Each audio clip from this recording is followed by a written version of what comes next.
Les damos la cordial bienvenida a seguir con nuestro espacio de oración y de reflexión que estamos viviendo en estos días y los días que Dios nos permita hacerlo. Del Evangelio según San Juan. En aquel tiempo, estando Jesús a la mesa con sus discípulos, se turbó en su espíritu y dio testimonio diciendo: en verdad les digo, uno de ustedes va a entregarme. Los discípulos se miraron unos a otros perplejos, no saber de quién lo decía. Uno de ellos, el que Jesús amaba, estaba reclinado a la mesa en el seno de Jesús. Simón Pedro le hizo señas para que le averiguase por quién lo decía. Entonces él, apoyándose en el pecho de Jesús, le preguntó: Señor, ¿quién es? Él le contestó: aquel a quien yo le dé este trozo de pan untado. Y untando el pan se lo dio a Judas, hijo de Simón el Iscariote. Detrás del pan entró en él Satanás. Entonces Jesús le dijo: lo que vas a hacer, hazlo pronto. Ninguno de los comensales entendió a qué se refería.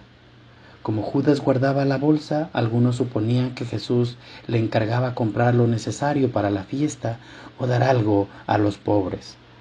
Judas, después de tomar el pan, salió inmediatamente. Era de noche. Cuando salió, dijo Jesús: ahora es glorificado el Hijo del Hombre, y Dios es glorificado en él. Si Dios es glorificado en él, también Dios lo glorificará en sí mismo. Pronto lo glorificará. Hijitos, me queda un poco de estar con ustedes. Me buscarán, pero lo que les dije a los judíos, se los digo ahora a ustedes. Donde yo voy, no me pueden seguir. Simón Pedro le dijo: Señor, ¿a dónde vas? Jesús le respondió: a donde yo voy, no me puedes seguir ahora. Me seguirás más tarde. Pedro replicó: Señor, ¿por qué no puedo seguirte ahora? Daré mi vida por ti. Jesús le dijo: ¿con qué darás tu vida por mí?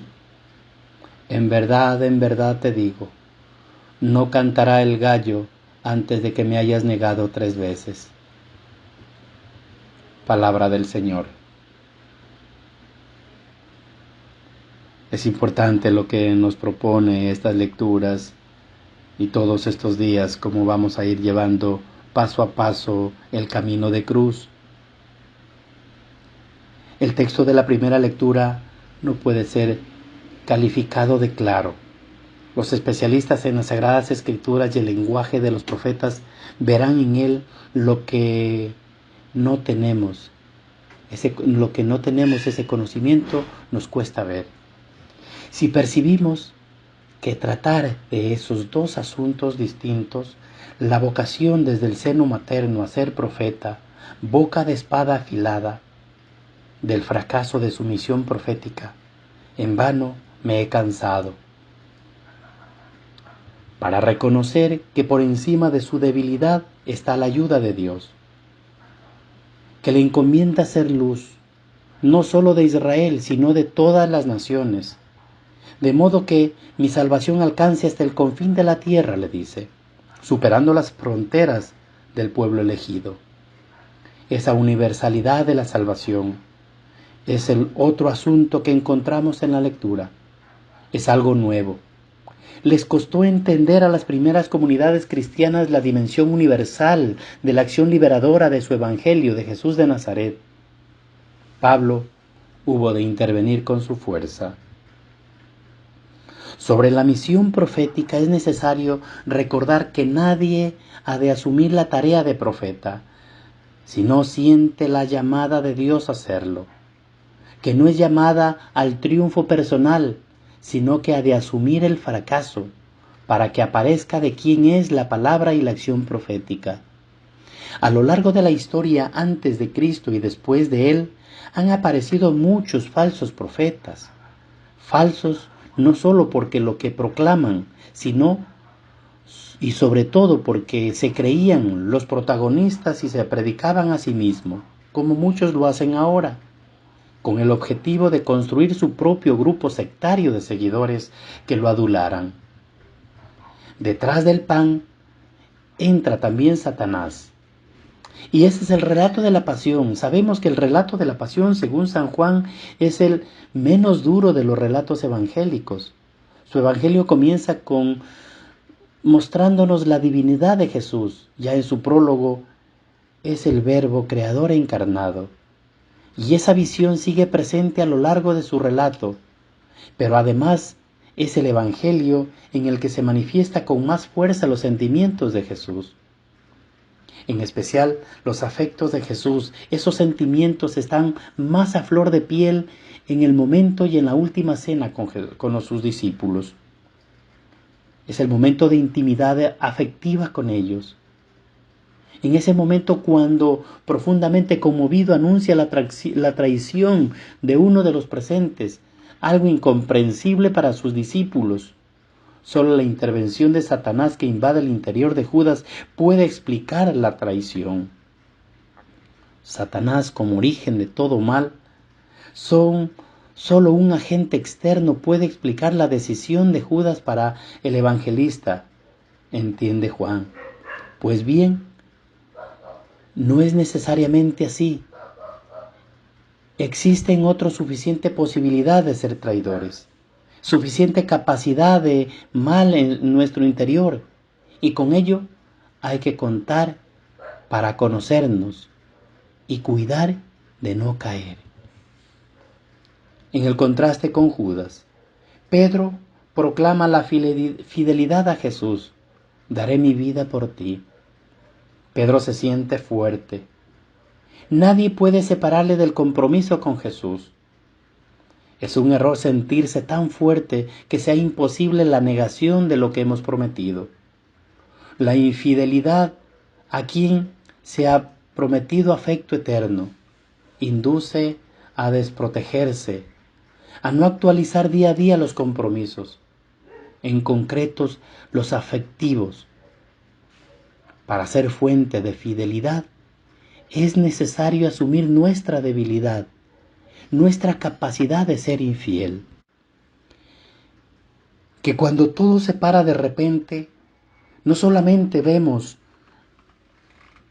este detenerse en una forma local, como paraliza una tienda, como que se detiene el tráfico, como que hay paro en un pueblo o en un país, sino que esto es a nivel mundial. Podemos pasar por muchísimas reacciones distintas. Lo que creíamos imprescindible no lo es tanto. Lo que no podíamos era retrasar la fecha, porque ésta se anulaba. Semanas diciendo que necesitamos un descanso, y cuando tenemos que quedarnos en casa, nos agobiamos. Si se dan cuenta por dónde va la infidelidad nuestra, añoramos estar descansando. El que está sano quiere acostarse y quedarse quieto unos días, y algunos dicen voy a dormir un año. Y el que está enfermo quiere salir corriendo de la cama. Son cosas que no las podemos entender. Por eso es que ahora hacemos nuestro el lamento de Isaías. En vano me he cansado, en viento y en nada he gastado mis fuerzas. Y en buena parte tendríamos razón.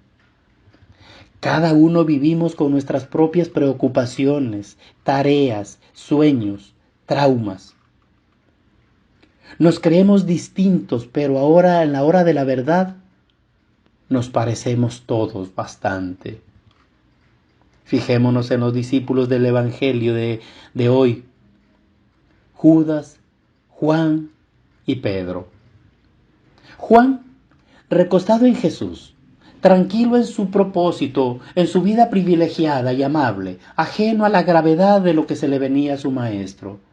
Él lo que sí estaba disfrutando de su momento nada más, pero ausente de la procesión que traía Jesús allí. Judas, preocupado porque salga su plan bien, que no le dejaba ver más allá y lo empujaba como un autómata a llevarlo a cabo. Pedro, el buen Pedro, tan centrado en sí mismo y en sus propias fuerzas y fervores, que no escucha lo que estaba viviendo Jesús.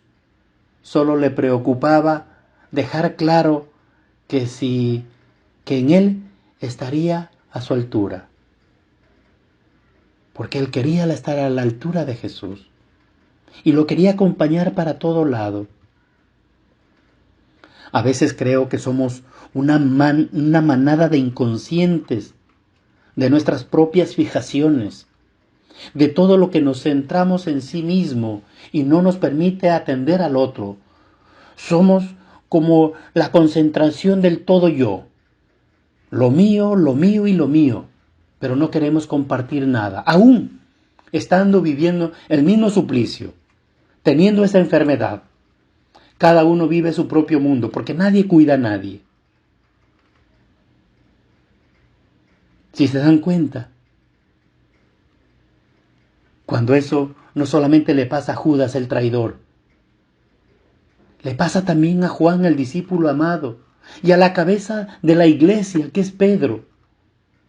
Eso nos pasa a todos, que nos volvemos inconscientes en el momento de actuar. Por eso no nos viene nada mal que de vez en cuando algo nos golpee por dentro y también por fuera para exclamar de corazón: en vano me he cansado, en viento y en nada me he gastado mis fuerzas. Y mi Dios era mi fuerza, no yo mismo. Porque de lo contrario, corremos el mismo peligro de estar sentados a la mesa y en la misma mesa con Jesús y no enterarnos de lo que está pasando. Tenemos que incomodarnos, tenemos que abrir nuestros ojos para no quedarnos solamente extasiados mirando al cielo, sino que poner las patitas en la tierra y mirar a nuestro alrededor a las necesidades que tienen los demás. Ya les dije que yo tengo una imaginación muy gráfica. Veo a Jesús, veo a los discípulos, a Juan recostado en el pecho de Jesús, a un Judas con la bolsa en la mano y a un Pedro diciéndole: te seguiré a donde tú vayas. Así a veces nos sentimos nosotros, tan seguros de nuestras propias fuerzas o tan seguros de lo que tienes. Y no te has dado cuenta ni que con todo el dinero del mundo puedes zafarte de lo que Dios nos está dando ahora, que la muerte nos está visitando y no podemos sobornarla. Gloria al Padre, al Hijo y al Espíritu Santo, como era en el principio, ahora y siempre, por los siglos de los siglos. Amén.